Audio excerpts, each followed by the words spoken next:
Hello, my name is Ollie, and this is my new project, Be Hazardous. Be Hazardous is going to be an educational channel where we use scientific stunts to demonstrate and explain the principles behind fire behavior and the behavior of hazardous materials. Now, although this is an educational and an entertaining channel, what it is not is an instructional channel, and that is because there is a degree of calculated risk that may be hazardous to your health. So we're going to start today with conduction. And conduction is the transmission of heat or electricity through a substance due to a difference in electrical potential or a difference in temperature. For example, if I was to heat this piece of wood on this side, how long would it take for the heat to get through on this side? Well, we're going to find out. What I'm going to do is I'm going to use this blowtorch here.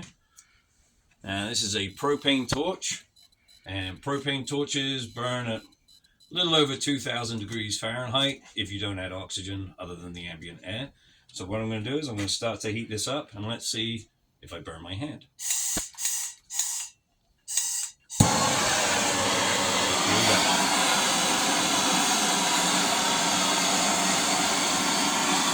So, as you can see, all of that thermal energy, it's being reflected back up, but what it's not doing is passing through the wood.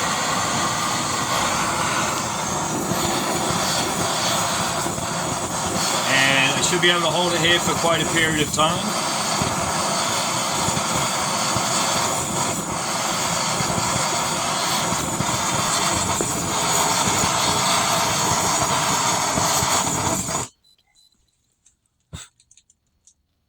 Okay, so what just happened?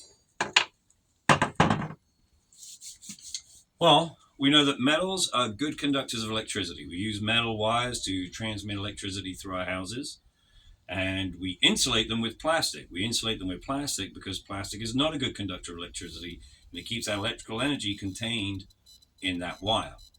Now, wood is also not a good conductor of electricity or a good conductor of temperature, and it's for similar reasons. Those metal atoms are closely packed in a tight lattice, and they can pass that energy from one atom to another.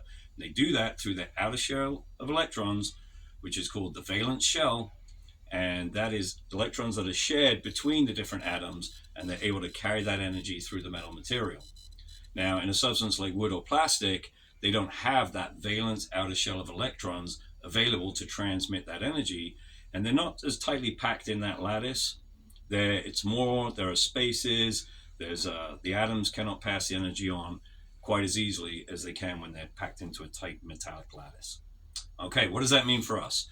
Well, it means for us that if you have a fire in your house and you close that bedroom door that's made of wood, it's going to give you a lot more time than if that door's open, because that wood can hold back a lot of that heat. It can hold back that thermal energy.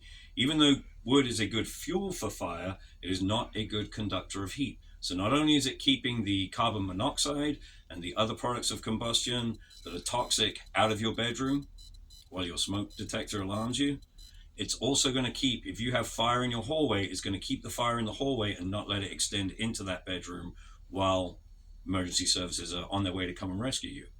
So if you like this video, I'm going to be uploading a different video every week on YouTube.